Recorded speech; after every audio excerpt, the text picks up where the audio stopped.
It's finally here, recording to SSD, but there are some things you need to know. Let's talk about it.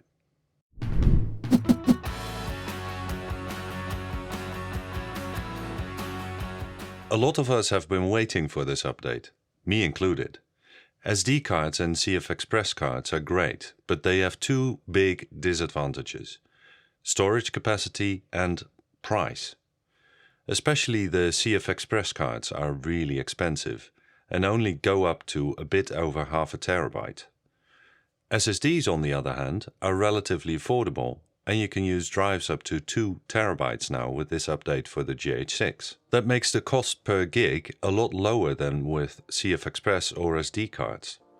However, there are some limitations when it comes to recording to an SSD with the GH6. Before I talk about that, let's first update the camera. You can download the update file from Panasonic's website. There's a link in the description.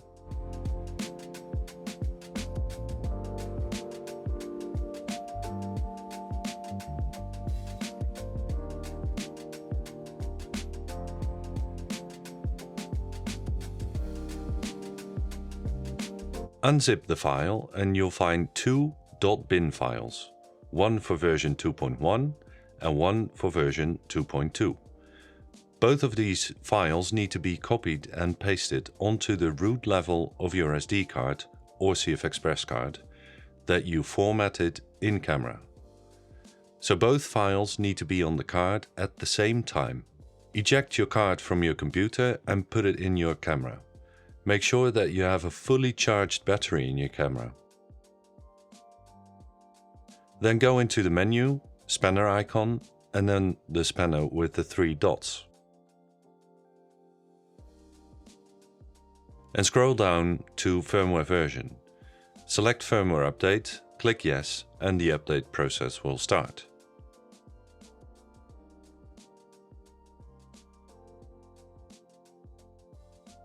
It takes a bit longer than the usual update process, and it'll power off and on a few times, and you'll hear the shutter a few times as well.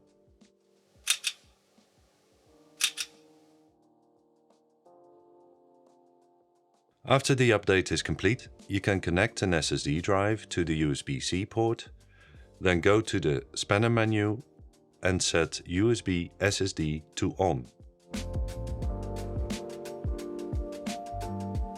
It'll immediately prompt you with a message asking you to format the drive.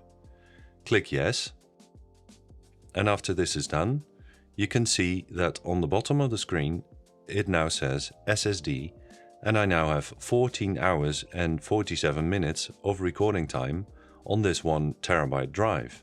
You can now record all codecs and bit rates to the SSD drive, so MP4, MOV and ProRes from Full HD to 5.8K.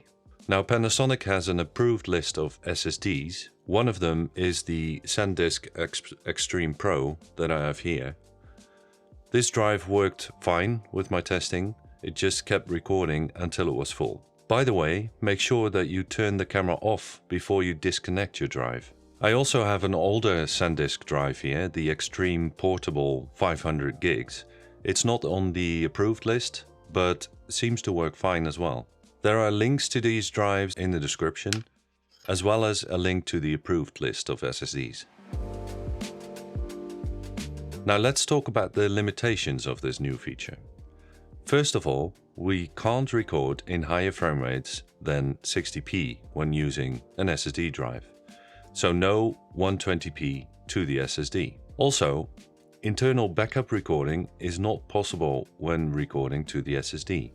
So if you need backup recording, you'll have to switch back to the CF Express card and SD card. The other huge downside to using an SSD is that the USB-C port is now occupied by the SSD, meaning that we can't use that port for power delivery anymore. I've been looking to find a way to have it both by testing it with a USB-C dongle or hub that has USB-C PD pass-through. This works fine on my iPad, for example. I can power the iPad and access the drive. But on the GH6, so far, no luck. I get this message. Maybe that functionality needs to be added through another firmware update, or maybe it's not going to be possible at all. Anyway, I'll keep searching for a solution, and if I find one, I'll definitely share it with you, of course. So, what do you think about this update? Are you going to be using SSDs with your GH6? Let me know in the comments. I hope this video was helpful. If so, please give it a like and subscribe to the channel, and maybe hit that notification bell. And I hope to see you next time. Thanks for watching.